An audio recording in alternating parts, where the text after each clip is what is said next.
Bonjour à tous. Pour cette conférence et même une table ronde, vu que nous serons 4, puisque je me compte parmi les 4 pour l'animation de cette intervention, je vous en livre le titre et non pas les clés, mais donc Intersport, mais la relation fournisseur au cœur de la stratégie de ses approvisionnements avec ISCM Solutions. Je vous détaille juste brièvement le tour de table. Donc, nous avons Natacha Amadorou qui représente donc Intersport avec sa casquette de Supply Chain Import Manager. Nous avons alors au milieu Pascal Saint-Pierre qui est Business Developer chez ISCM et Frédéric Henry qui est CEO de Daring Group. Daring, je ne sais pas. J'écouterai votre intervention pour savoir comment on dit. Et bien, Frédéric, non pas Frédéric, mais Pascal, je vous laisse peut-être poser un petit peu les enjeux de cette intervention. Ok, ça marche. Mais merci à tous d'être présents parmi nous cet après-midi. Merci Maxime pour cette introduction. Donc aujourd'hui, on s'est proposé d'organiser cette conférence parce qu'on trouvait que ça faisait sens autour de la gestion de la relation fournisseur au cœur de la stratégie d'approvisionnement. Pourquoi on souhaitait parler de ça? Parce que déjà, nous, on édite une solution sur cette problématique-là, mais ça, évidemment, on aura l'occasion d'y revenir. Aussi parce que quand on regarde les études, notamment de McKinsey sur leur dernier State of Fashion, on se rend compte que pour 61% des décideurs, la stratégie de partenariat avec le fournisseur au niveau des marques de mode et du luxe est fondamentale aujourd'hui. C'est vraiment un axe de développement qu'ils souhaitent mettre en avant. En plus, McKinsey, on ne va pas les taxer de raconter n'importe quoi. Ils conseillent nos plus grands dirigeants. Bon, c'est juste... Et le deuxième aspect, le deuxième point qui fait quand même sens dans cet après-midi-là, c'est de pouvoir vous donner un témoignage de la part d'Intersport qui a vraiment repensé l'ensemble de sa stratégie justement auprès de ses fournisseurs suite aux crises qu'on a tous vécues, la crise du Covid premièrement, mais qui vite s'est enchaînée par la crise du transport. Donc mais voilà, ça a fait réfléchir les sociétés et nous on a eu la grande chance de pouvoir accompagner Intersport dans cette transformation-là. Voilà, il nous faisait sens qu'on puisse vous en parler aujourd'hui. Donc juste pour repréciser, et après je vous laisse la parole Maxime, Natacha, qui est responsable des imports chez Intersport, a participé à toute la genèse du projet, de la rédaction du cahier des charges jusqu'à l'exploitation de la solution. Donc ça c'est vachement intéressant et je pense qu'elle pourra nous faire part de ce qu'elle a pu... trouver comme avantage de changer effectivement cette façon de travailler. Et avec nous accompagne également Frédéric Henry, véritable couteau suisse de la supply chain, puisqu'il a exercé des fonctions de DSI, donc côté IT, et des fonctions de directeur supply chain, côté métier. Toujours un peu compliqué dans les organisations d'avoir les deux compétences. Et Frédéric va nous donner sa vision plus globale de cette problématique-là, et je pensais que ça faisait sens aujourd'hui de l'avoir autour de nous. Voilà. Donc le décor est planté, je vous laisse la parole. Et je note que vous ne vous êtes pas risqué sur le sujet daring ou daring. Exactement, parce que je n'ai pas encore tranché la façon de le dire, tout bêtement. Très bien, on va rentrer peut-être dans le vif du sujet avec vous, Natacha. Justement, la complexité du contexte dans lequel s'effectuent les flux pour Intersport, c'est ce qui a mis votre non, vous voulez que je commence par... Ben voilà, on va d'abord trancher le sujet daring ou daring. J'ai l'impression que c'est le sujet de la journée. Pour justement poser ces enjeux de contexte, peut-être de façon un petit peu plus globale, et la façon dont ça se traduit dans un sujet de sécurisation de la relation fournisseur. Merci Maxime. Alors je vais répondre à votre question. C'est Daring Group. Voilà. En 2 mots, j'en profite pour présenter Daring. Daring, on existe depuis 2018. On est avant tout un réseau d'indépendants, experts du retail. Le réseau s'est constitué en 2018. On compte aujourd'hui 500 indépendants qui sont chacun des experts opérationnels du retail, c'est-à-dire qu'on n'est pas des consultants, on est des doers, on a chacun une expérience dans les marques, dans les centrales d'achat et sur tous les métiers qui composent le retail. environ 250 missions réalisées aujourd'hui. On a décliné le concept des rings sur de l'accompagnement en mode management de transition, en direction de projet, en pilotage conseil, et on a élargi sur un organisme de formation, expert du retail, et une ESN, là aussi experte du retail, qui accompagne nos clients sur leurs enjeux supply et les enjeux propres au magasin. Voilà pour la réponse d'Ering. Si je reprends votre question, comment dans le contexte actuel, qu'est-ce qu'on voit du contexte actuel et comment avoir une relation fournisseur équilibré, un minimum. Le contexte, on le connaît, on a eu le Covid, on a eu la crise des approvisionnements, on a des matières premières qui ont flambé, une volatilité énorme des prix, une volatilité des prix du service aussi sur la partie transport, avec des prix au container qui se sont envolés. Et ce contexte-là, je pense qu'on en parlera avec Natacha, nécessite d'avoir une force de réactivité énorme. Et pour avoir cette force de réactivité, il faut une lisibilité de ce qu'il est en train de se passer. Donc comment on se prépare à ce type de crise? Je pense que beaucoup n'étaient pas préparés. Aujourd'hui, c'est un des enjeux de nos clients, c'est de se préparer et d'avoir la résilience par rapport aux crises qui arrivent. La première chose, c'est d'anticiper. Et le sujet de l'anticipation, il dépasse complètement le sujet de la relation fournisseur. C'est anticiper au sens large. De l'offre jusqu'au magasin, c'est-à-dire anticiper sa structure d'offre, anticiper les différents modes d'approvisionnement selon les structures d'offre, anticiper différents partenariats fournisseurs, différents circuits logistiques possibles, différentes alternatives transport. Et aujourd'hui, l'enjeu, c'est d'avoir l'ensemble des cartes en main pour pouvoir réagir le jour où une crise revient.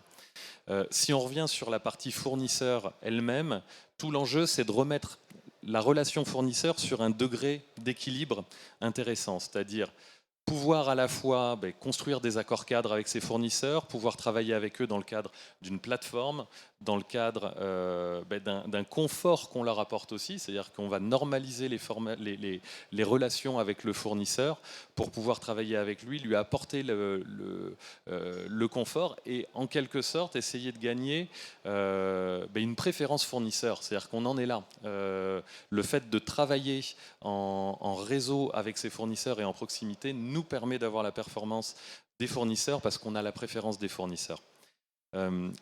Au-delà de l'anticipation, on se rend compte que l'ensemble des enjeux, là que j'ai cités, sont des enjeux qui sont des enjeux humains, qui sont des enjeux d'organisation. Ça doit se traduire dans l'IT. La supply chain, tout le monde, je pense, en est convaincu devant nous, c'est une affaire de transversalité. Aujourd'hui, on voit beaucoup d'équipes supply qui travaillent en silo, qui travaillent avec des outils en silo. Chaque équipe a son WMS, son OMS, son TMS. On pourra revenir dessus. Mais tout l'enjeu aujourd'hui pour préparer cette relation fournisseur, c'est d'avoir cette transversalité. Et mieux qu'un portail fournisseur, c'est comme ça qu'on appelait ces outils il y a encore quelques années, c'est plus qu'un portail fournisseur, c'est une plateforme collaborative. Et donc, investir, choisir ces briques IT qui amènent de la transversalité dans l'entreprise, c'est ce qui nous permet d'être au plus proche du fournisseur. Et dernier point, parce qu'on parle des fournisseurs textiles ou des fournisseurs de matières, il y a un autre type de fournisseur qui est très important dans la chaîne, ce sont les transitaires, les transporteurs, qu'on va mettre dans la boucle des fournisseurs et dont on s'est rendu compte que le rapport de force a beaucoup changé ces derniers temps. Je ne sais pas s'il y a des transitaires dans la salle, mais en tout cas, les relations ont été beaucoup plus âpres. Et le fait d'utiliser des plateformes, on va sûrement en parler tout à l'heure, permet de rebalancer ce niveau et ce rapport de force. Et ce qu'on voit aujourd'hui avec des plateformes collaboratives, c'est qu'on fait rentrer non pas les clients et les centrales d'achat dans le format des transitaires, mais l'inverse. Et le fait de demander aux fournisseurs et aux transitaires de venir travailler dans le format des enseignes permet, un, de maîtriser ces données, permet, deux, de rebalancer ce rapport de force, entre guillemets. Donc, pour répondre rapidement, c'est de l'anticipation à tous les niveaux, c'est de la transversalité qui doit être visible dans les outils et dans le choix des briques des outils, et c'est le dernier point, réussir à remettre le rapport de force et le rapport de valeur équilibré entre tous les acteurs. Merci. Du coup, Natacha, je me tourne vers vous. Donc, pour Intersport, je rebondis sur le mot-clé anticipation. Justement, vous pouvez du coup nous dire comment ce projet s'est retrouvé à l'agenda chez Intersport et nous rappeler qui est Intersport et quelles sont la nature des problématiques que vous gérez. Oui. Merci beaucoup Maxime. Donc effectivement, rapidement pour vous resituer un peu Intersport, donc nous sommes un groupe spécialisé dans les articles de sport et l'habillement. Je vous ai mis quelques chiffres clés ici, c'est 3,4 milliards d'euros de chiffre d'affaires, 750 magasins en France, 4 plateformes logistiques, 6 marques propres et 2300 modèles par an importés chaque année. Et pour répondre à votre question, Maxime, je sais que Frédéric a donné pas mal d'éléments, mais le contexte d'il y a quelques années, la crise Covid, le transport qui devient totalement plus maîtrisé comme avant, ou en tout cas avec un rapport de force qui s'est inversé avec des prix qui ont vraiment parfois été multipliés par 10, mais aussi la volonté d'Intersport de soutenir sa croissance. C'est-à-dire que Intersport a des ambitions de croissance. Et comment est-ce qu'on fait pour justement structurer et accompagner cette croissance dans des contextes où la prise de décision et l'anticipation devient nécessaire? Donc effectivement, un contexte qui a fortement poussé Intersport à s'outiller, mais également un contexte où on se dit, voilà, on a des ambitions, comment on fait pour les accompagner? Si je refais un petit focus rapidement sur ce que c'est la supply chain amont import chez Intersport, c'est un flux d'approvisionnement qui va débuter à la confirmation du fournisseur, c'est-à-dire le fournisseur s'engage à produire et livrer sa marchandise dans les temps, sur lequel nous, le service import, allons faire un suivi de commande. Un suivi de commande, c'est quoi? C'est s'assurer que la commande elle est bien produite dans les temps, ou alors suivre les aléas de production qu'il peut y avoir, par exemple des mises à jour de date, de quantité, des réévaluations de prix, ce qui peut arriver dans certains pays en l'occurrence. Ça va être également l'organisation et le suivi de l'expédition. Le terme suivi va être très très important dans ce genre d'outils parce qu'il va nous permettre aussi bien de suivre l'activité, mais aussi ce que fait chacun des intervenants. Comme on l'a dit un peu plus tôt, on est dans un outil collaboratif, donc l'importance du suivi va ressortir assez souvent. On va également suivre, nous, la partie réception-entrepôt avec la comparaison du expédié, réceptionné, facturé, et faire les contrôles factures. Donc c'est vrai qu'on a beaucoup parlé du fournisseur de marchandises, mais on y intègre également tout ce qui concerne la facture de notre prestation de service au niveau du transport. En resituant un peu donc l'approvisionnement avec quelques chiffres clés pour que vous ayez un ordre d'idée, Intersport, au niveau de l'import, on est à 180 fournisseurs. Donc on est quand même sur une complexité de gestion d'un parc fournisseur qui est quand même important. Et quand je parle de fournisseurs, là, on n'est que sur les fournisseurs de produits, de marchandises. À ça, il faut rajouter nos différents prestataires de services. Non, je me disais qu'une précision, vous avez mentionné des marques propres, c'est ça, oui. C'est parce qu'on parle de fournisseurs qui fabriquent des produits sur la base de vos cahiers des charges. Exactement. Alors moi, je connais certaines des marques propres qui correspondent au sport que je pratique, dirons-nous, à mes intérêts. Nakamura dans le vélo, McKinley dans le monde de la montagne. C'est bien de ce dont on parle quand on parle de fournisseurs, fabricants. Exactement. C'est nos marques propres, c'est nos gammes de produits, c'est nos collections, nos développements. Et effectivement, gérer 180 fournisseurs aujourd'hui, c'est une vraie complexité. Et là, encore une fois, ce n'est que des fournisseurs de produits. Donc quand je mets derrière, en plus, les prestataires de services, du coup, le niveau de complexité augmente. C'est 4000 commandes par an, donc il faut les suivre, ces commandes, c'est ce que je disais, on parle beaucoup de suivi. Où est-ce qu'elle en est, ma commande? Est-ce qu'elle a été confirmée par le fournisseur? Est-ce que la production se passe bien? Est-ce que j'ai des aléas? Il faut l'expédier. Comment est-ce que je fais en sorte de l'expédier dans les temps? Tout ça, ça nécessite, comme on disait, de l'anticipation. Plus on a de l'information en amont, plus la prise de décision est rapide et plus simple à faire. Donc après, je vous ai remis quelques éléments, mais quelques chiffres quand même qui ressortent, qui sont très importants et qui nécessitent aussi qu'on se structure. C'est qu'on importe plus de 26 millions de pièces par an et ça représente plus d'1 million de cartons. Donc tout ça, encore une fois, il faut le suivre, il faut l'anticiper. Très bien. Du côté de ISCM, en tant qu'éditeur... En tant qu'éditeur, ces problématiques et notamment les enjeux une marque de mode, en tout cas une enseigne qui est dans cette logique de fabrication, notamment textile. C'est votre cœur de sujet chez ISM ? Oui, exactement. En fait, notre ADN est vraiment basé sur la mode. On est basé sur la côte basque, au contact des marques de surf. Donc, on a grandi auprès d'eux. On a créé la solution pour eux au début, suite aux années Canal+, comme ils appellent, parce qu'ils avaient besoin juste de faire produire. Après, ils vendaient. Donc, on les a aidés à se structurer. Donc, nous, notre proposition, c'est juste de pouvoir équiper les marques, le luxe, la mode, le retail, enfin, peu importe, et d'aider nos clients justement à structurer leur processus. Nous, on est l'outil en fait. Notre savoir-faire, c'est aussi de comprendre ce que les marques vivent au quotidien. Et c'est pour ça que dans une des premières phases qui est fondamentale pour nous, c'est de pouvoir travailler en collaboration, bien cartographier la façon de travailler de nos clients. Et ça, c'est pas toujours trivial parce que même pour nos clients, parfois, c'est pas simple de le dire. Et de s'asseoir autour d'une table et de dire voilà comment on procède.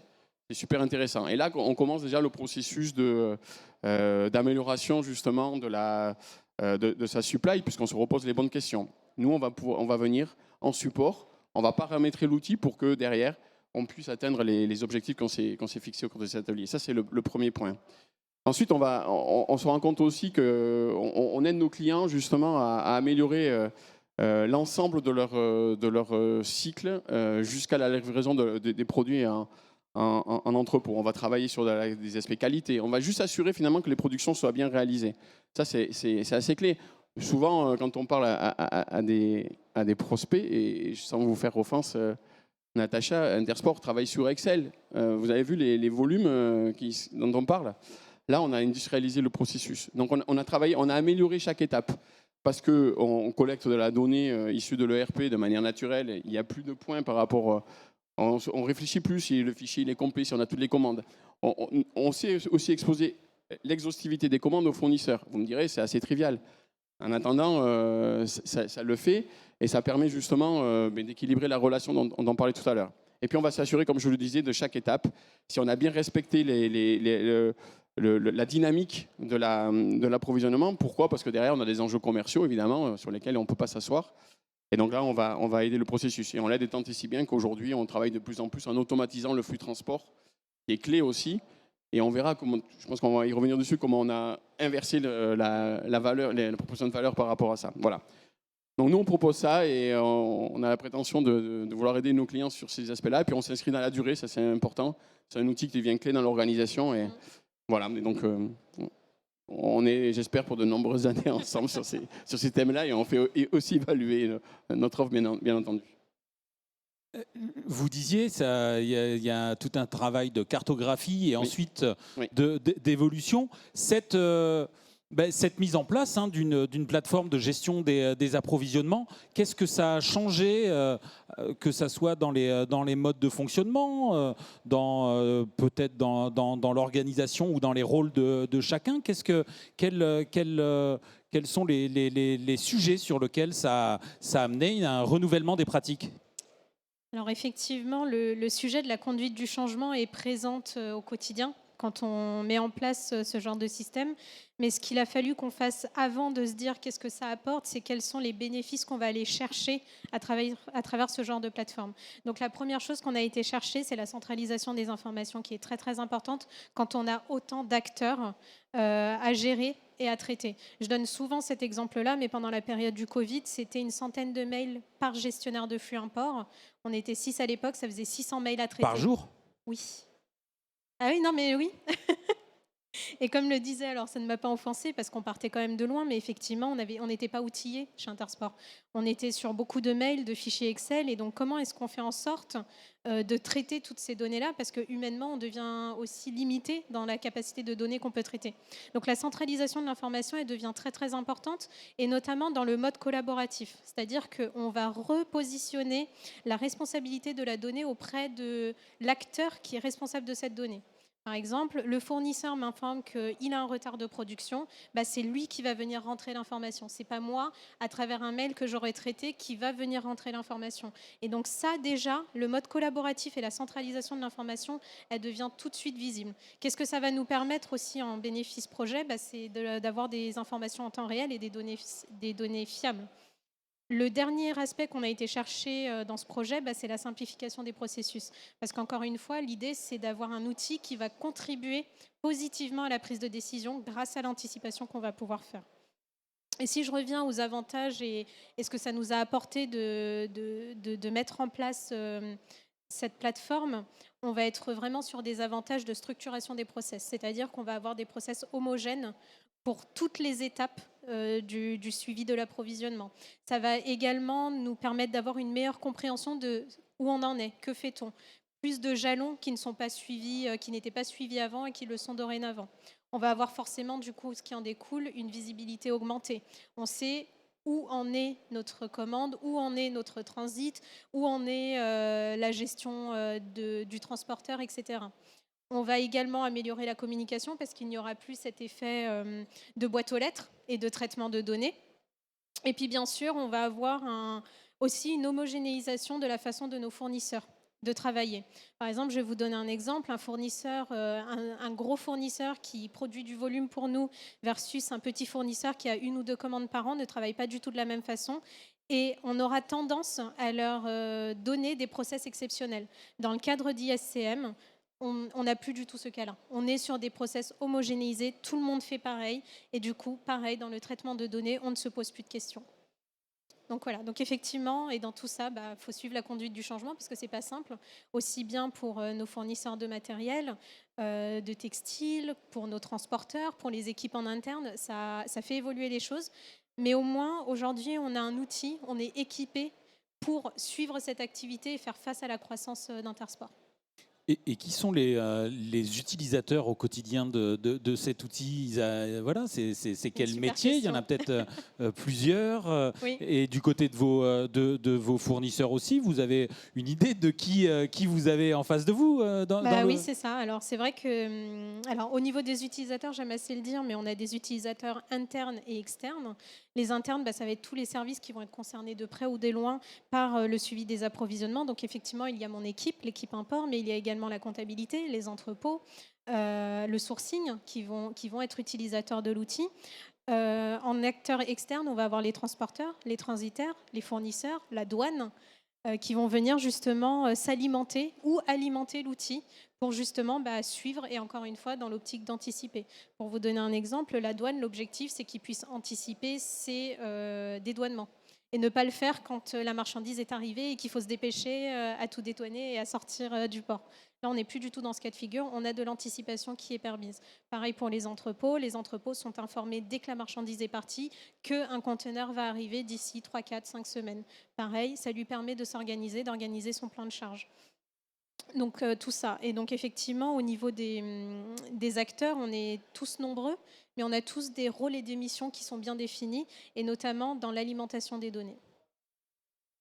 Et au niveau des fournisseurs, qui sont vos interlocuteurs justement? Nos fournisseurs, alors c'est vrai que ce qui est très très intéressant, c'est que grâce à tout l'onboarding qu'on a fait, on a découvert des métiers qui sont dédiés chez les fournisseurs pour nous qu'on ne connaissait pas avant, parce qu'on avait souvent en face de nous des commerciaux ou des personnes qui vont faire un suivi assez général et avec lesquels on échangeait de façon beaucoup trop générale. Et en fait, en mettant en place cet outil, on s'est rendu compte que finalement, il y a des équipes derrière qui assurent le suivi à un certain niveau auquel on n'avait pas accès avant. Donc ça nous a permis notamment de rentrer dans un niveau de détail et de précision qui nous permet justement d'être aujourd'hui plus précis dans notre façon de gérer notre flux d'approvisionnement.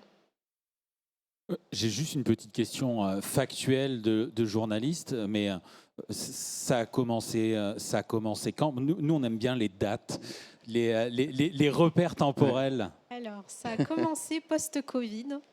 C'est quand, mars 2021? Ouais, ça c'est le projet. Mais la réflexion avait commencé plus tôt. Corinne, qui est à l'origine de ce projet, ça faisait 10 ans qu'elle le travaillait. Elle a commencé à Supply Chain Event, pour tout vous dire. Alors, nous, ça fait pas 10 ans qu'on expose, mais... Le projet est en réflexion depuis plus de 10 ans. Voilà. Et donc on s'est rencontrés la première fois il y a 4 ans, là, au détour d'une conversation sur notre stand. Et puis après, il y a eu des aléas, la crise de Covid, la maturité aussi de l'entreprise.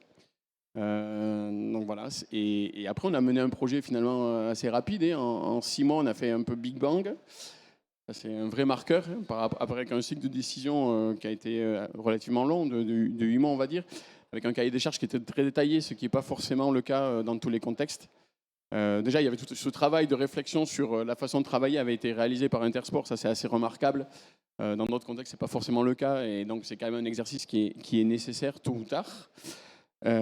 Et ensuite, voilà, la réalisation 6 mois et l'onboarding assez rapide, 3-4 mois de plus, on va dire.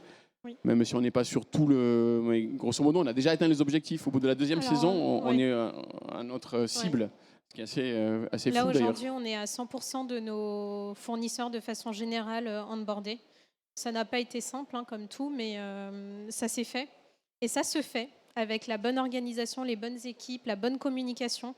La communication est clé dans ce genre de projet, notamment quand le projet sort en fait, du cœur interne. Ça va vraiment avoir un énorme impact.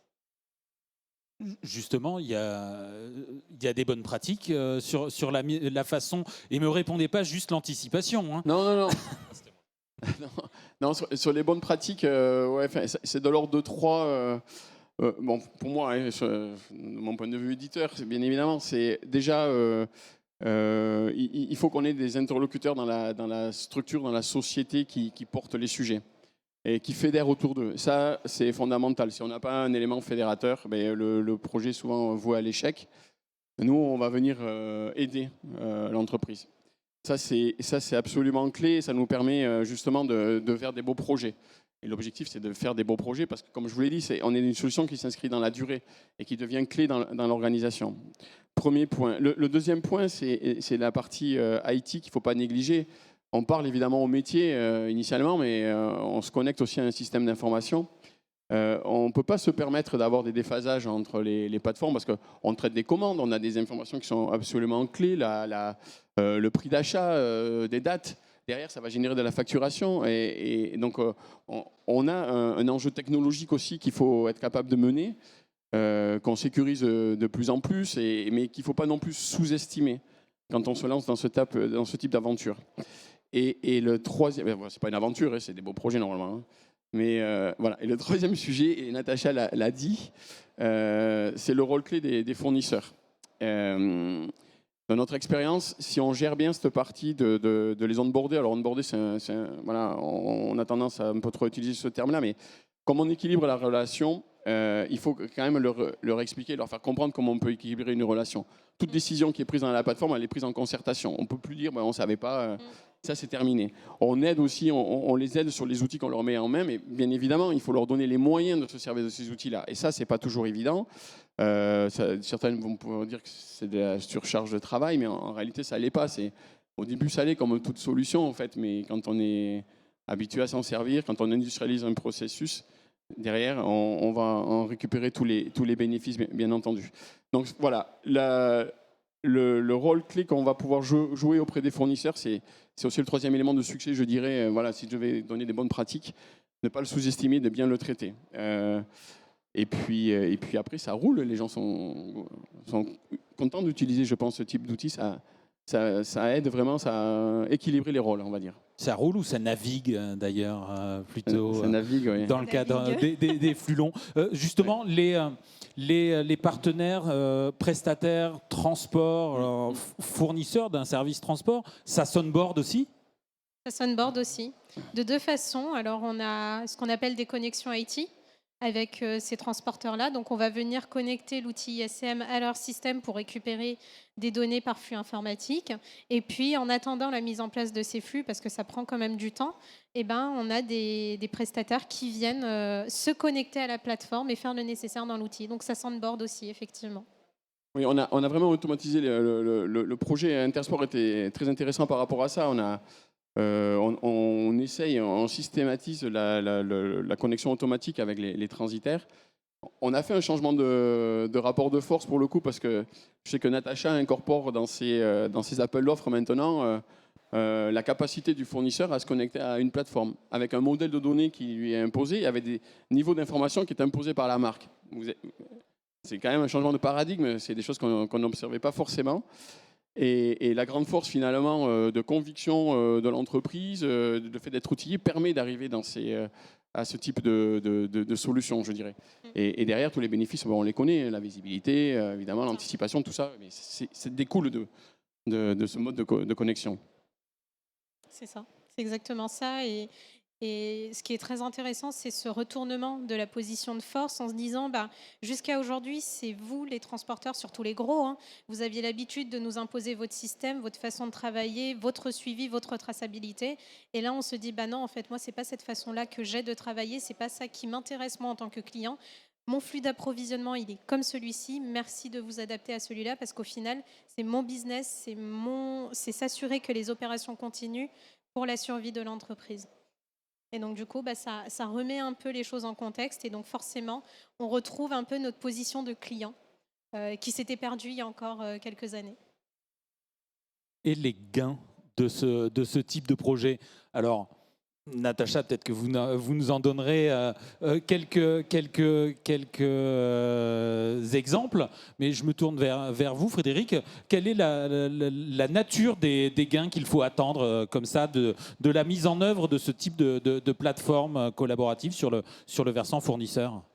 Alors il y a beaucoup de gains, beaucoup de types de gains en fait, qui vont se décliner selon que le gain soit immédiat ou à plus long terme. Et en fait, ça va venir avec la maturité des centrales d'achat dans l'utilisation de ces outils.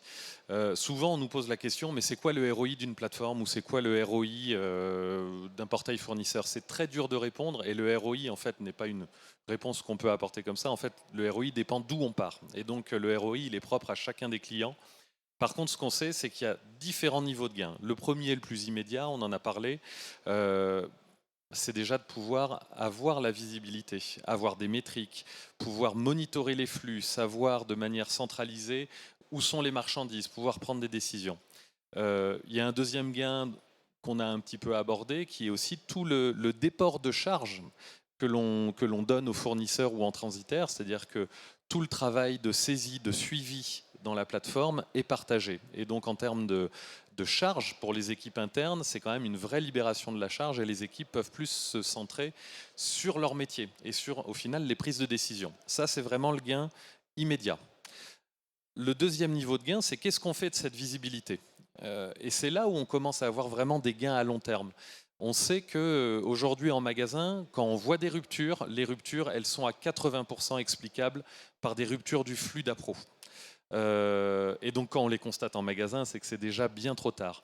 Le fait d'avoir la visibilité permet longtemps en avance de mettre toute l'entreprise en alignement pour se dire ce produit-là n'arrivera pas, mon thème ou mon lancement en cosmétique, ou mon thème en textile n'arrivera pas à l'heure. Ça permet aux équipes merchandising, aux équipes visual merch de travailler ensemble, de pouvoir imaginer des merch différents en magasin et de ne pas subir les ruptures. Une chose qui est assez intéressante à voir, c'est que si on parle de mode dans les outils, on a des outils aujourd'hui qui arrivent sur le marché, comme le Ship from Store, ou comme les outils qui vont aller équiper le magasin. Et c'est sûr qu'il y a une appétence forte des entreprises à se rapprocher de la sphère magasin, de la sphère client. Et je ne vais pas faire une comparaison entre les outils, mais quand on se concentre sur cette dernière étape, on vient juste réparer les erreurs qui ont eu lieu en amont. C'est utile, mais on se rend compte que plus on vient avoir de la visibilité en amont et plus on va pouvoir avoir la visibilité des flux, au final, plus on aura d'effet de levier sur l'efficacité de toute la chaîne et sur tous les maillons aval. Et l'enjeu des entreprises qui comprennent ce concept, c'est justement d'aligner en permanence leurs opérations en ayant l'information la plus fraîche dès l'amont. Et le troisième niveau, là on s'adresse à plus long terme, le troisième niveau de gain, c'est quand les entreprises viennent mettre en place des stratégies d'appro hyper réactives. Alors sur l'industrie, ça peut être de la différenciation retardée. Enfin, tout le monde connaît. On va essayer de prendre la décision du produit au dernier moment et de faire le choix produit le plus tard possible, au plus proche du marché. On a aussi de la différenciation retardée en appro. Ça s'appelle la préimplantation. Il y a beaucoup d'entreprises qui le font, qui décident au moment de leurs expéditions de faire venir une partie de la marchandise en flux rapide et une partie en flux long. Par exemple, sur une commande de 10 000 pièces, on va faire venir 100 pièces en flux très rapide. On va pouvoir l'exposer aux clients en magasin ou sur le site e-commerce. Pendant ce temps-là, le reste de la marchandise est encore en train d'arriver. Le fait d'avoir cette information et de la lire très tôt permet, avant même que la quantité et que la marchandise arrive, de pouvoir prendre les décisions de réassort. Et les entreprises aujourd'hui qui sont agiles sur leur marché, que ce soit en mode, en luxe, en cosmétique, peuvent travailler comme ça. Mais sauf que pour accéder à cette stratégie et la mettre en œuvre, pouvoir mettre en place cette hyper-réactivité, il faut avoir la lisibilité. Si on n'a pas la lecture, on peut avoir la meilleure stratégie du monde. Si on n'est pas capable de savoir quel BL va arriver et quelle est la marchandise qui va arriver demain, dans une semaine, dans un mois dans l'entrepôt, on ne peut pas le mettre en œuvre. C'est pour ça que les outils collaboratifs et les outils de plateforme deviennent un prérequis, même pour gagner en efficacité et aller chercher le chiffre et aller chercher le gain. Natacha, alors j'ai pas le droit de vous poser la question du ROI visiblement puisqu'elle a été disqualifiée, mais vous vous retrouvez quand même dans cette intervention sur les grands leviers de gains et vous les constatez? Alors aujourd'hui, oui. Alors on est quand même sur un projet non abouti dans sa globalité. Mais aujourd'hui, oui, ce qu'on constate notamment un ROI pertinent, c'est la visibilité. C'est la visibilité parce que, encore une fois, on a replacé la responsabilité de chacun des acteurs et donc forcément, on gagne en visibilité. Voilà, je pense que tout est dit. Enfin, je ne vais pas revendre des ROI, on peut le faire en one-to-one si vous voulez, il n'y a pas de souci. Non, mais c'est super important, effectivement, cette notion d'intervenir très tôt dans la chaîne, c'est fondamental. Hein, donc, on a souvent tendance à corriger ce qu'on constate. Donc, la vraie bonne démarche, c'est effectivement de se poser les questions avant et d'anticiper finalement, de ne pas avoir à faire ces ajustements de dernière minute qui sont nécessaires. Mais voilà, nous on aide vraiment les marques à réfléchir là-dessus et puis à s'équiper et améliorer justement ce processus. Je pense que... Très bien. Ben, moi, j'ai plein de questions, mais bon, peut-être qu'on dispose d'encore 9 minutes pour prendre des questions de la salle. N'hésitez pas, même si ça ne vous vient pas. Si, voilà. Si vous pouvez juste vous présenter. Bonjour, Nicolas Pommier, directeur approvisionnement d'autodistribution. Souvent, on sait que c'est difficile de récupérer les informations auprès des fournisseurs. Comment, dans votre solution, vous faites? Est-ce que c'est les fournisseurs qui viennent saisir dans l'outil? Est-ce que vous êtes interfacé avec leur ERP, qui viennent charger des fichiers plats? Alors, sur nos fournisseurs, donc, notamment en Asie, ils viennent tous la saisir directement dans l'outil.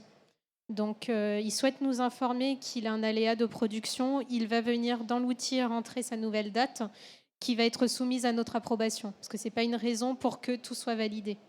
Et après, autrement, on a aussi une connexion qui est donc sur les prochains chantiers qui vont être livrés, mais avec un de nos plus gros fournisseurs qui est Intersport International, qui est une centrale d'achat basée en Suisse et qui a un bureau en Chine, avec lequel là, on va mettre en place des connexions ERP pour justement récupérer ces informations-là, toujours soumis à ces processus de validation en amont.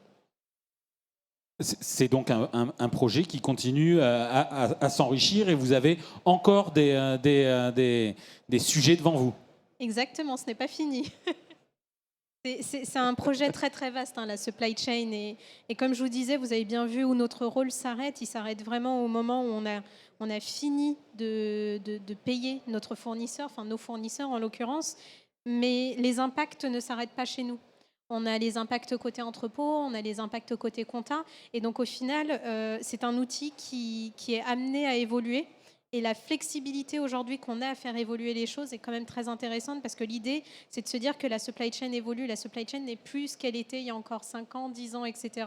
Et l'idée de ce genre de mise en place d'outils, c'est aussi d'avoir un système, une façon de travailler qui nous permet d'évoluer.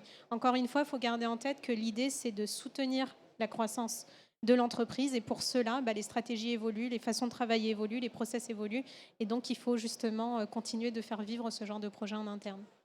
Pascal, tout évolue et ISCM aussi évolue dans sa couverture fonctionnelle, ses cibles, Alors oui, c'est un outil qui évolue en permanence, selon un peu on va dire les demandes du marché. Donc on est capable de faire évoluer la solution au contact de nos clients. Et c'est vrai que l'automatisation des flux avec les fournisseurs, c'est quelque chose qui est de plus en plus qu'on rencontre de plus en plus souvent et vers lequel on se doit d'aller, même si il est toujours bien que le fournisseur puisse être acteur concrètement et utiliser la plateforme. Nous, on travaille sur des sujets de traçabilité, on travaille sur des sujets de qualité qui viennent compléter notre offre parce que l'offre, on se doit justement de la faire évoluer. Même en termes de process, on voit on travaille de plus en plus sur des problématiques de travail à façon qu'on voyait moins chez nos clients. Aujourd'hui, on a des modules qui sont dédiés pour cela. Donc tout ça pour dire que oui, plateforme évolutive. On a des associés fondateurs dans la salle. Je lui demande toujours des budgets en plus pour faire des développements supplémentaires. Voilà. Je pense que le sujet est intarissable. Et donc on se doit vraiment d'avancer et de proposer de nouvelles offres, bien sûr. Peut-être une petite question dans la salle. Sinon, moi, je vais me tourner vers vous, Frédéric. Ces évolutions, alors, vous n'avez peut-être pas de boule de cristal, mais qu'est-ce que vous voyez venir comme tendance qu'il s'agira d'accompagner par des projets, par des outils, et en tout cas d'un point de vue supply chain dont vous nous livriez en préambule la dimension transversale. Donc, c'est quoi les tendances que vous voyez devant nous ? Alors, bien évidemment, on voit des tendances sur des outils, on voit des tendances sur des choses de plus en plus pointues, sur l'intelligence artificielle, sur de la planification, de la prévision, beaucoup d'intelligence. Par contre, moi, ce qui me surprend le plus, que j'intervienne en management de transition, en pilotage de projet, dans des structures de petite, moyenne taille, ce qui me surprend le plus, c'est que le plus souvent, les projets se résument à remettre du bon sens et remettre de la transversalité. Et surtout dans cette période de crise où il y a beaucoup de repères qui sont perdus, des équilibres qui sont rompus, des routines qui sont perdues aussi, on se rend compte que remettre juste du bon sens dans les pratiques, réaligner de l'offre avec de la pro, réaligner la supply avec la logistique et avec le commerce, des choses simples, c'est ce qui apporte le plus de valeur. Et c'est pour ça que tout à l'heure, on avait le débat, oui, une plateforme collaborative apporte de la valeur parce qu'elle est transverse par définition. C'est ce type de bon sens qu'on voit se répandre le plus, étant donné que les super projets de niche, un outil très précis, très pointu, etc., va apporter une valeur, mais très locale. Aujourd'hui, les grands projets, c'est des projets de transversalité qui s'appuient sur la donnée, sur la centralisation de l'info, et on revient aux fondamentaux. Et c'est très paradoxal, parce qu'on n'a jamais été aussi équipé d'outils pointus, et pour autant, il y a une énorme exigence à revenir aux fondamentaux de la supply. En interne, notamment Non, en interne et en externe. C'est ça qui est intéressant, c'est que les murs sont en train de tomber. Et comme on le disait tout à l'heure, qu'on soit fournisseur, transitaire, service interne, logistique, compta, remettre, on va dire, l'église au milieu du village et réaligner tout le monde sur la nécessité d'efficacité de l'entreprise interne et externe. Aujourd'hui, c'est ça le besoin numéro 1. Et on est assez sidéré d'intervenir dans ces conditions-là. Parce qu'on pourrait penser que tout le monde nous appelle sur des sujets très pointus. Au final, le sujet pointu, il viendra dans un temps 2, une fois qu'on aura remis les choses à leur place. Est-ce que ça appelle une question ou peut-être un commentaire, un partage d'expérience de quelqu'un qui aurait mis en place ce type d'outil ou qui n'attendrait que la validation de sa direction pour avoir le budget pour le faire, qui puisse nous livrer un petit peu les... Non, on mettra ça sur le compte du début d'après-midi où il s'agit de redémarrer doucement la machine. C'est sur ce côté transversal que je vous voyais trépigner, Pascal, et sur lequel vous vouliez rebondir ? Non, pas spécialement, mais oui, mais c'est clé. Enfin, quand on parle à un client, c'est ce qu'on met en avant de suite. Ça fait peur parfois, il ne faut pas se le cacher. Hein. Repenser un processus, c'est jamais simple, on peut remettre des choses en cause, mais quoi qu'il en soit, c'est fondamental. Et c'est là qu'on va avoir les plus forts leviers opérationnels. On va les rencontrer quand tous les acteurs vont être autour de la table. Voilà, ça coûte un peu, Mais on essaie d'aider les sociétés à le faire, à réfléchir à ça. Et je pense que les bénéficiaires sont nombreux quand c'est fait. Tous autour de la table, même s'il n'y a pas de table, en l'occurrence. Je pense. Très bien, je vous remercie pour cette table ronde ou quasi. En tout cas, pour ce témoignage édifiant, peut-être inspirant pour certains, pour aussi cette mise en perspective. Et je rappelle quand même que ISCM est présent jusqu'à demain 17h sur le stand E13. E13, Ouais, exactement. je l'avais noté N'hésitez quelque pas à part. venir nous voir. N'hésitez pas. Merci. Merci à tous. Merci à tous. Merci.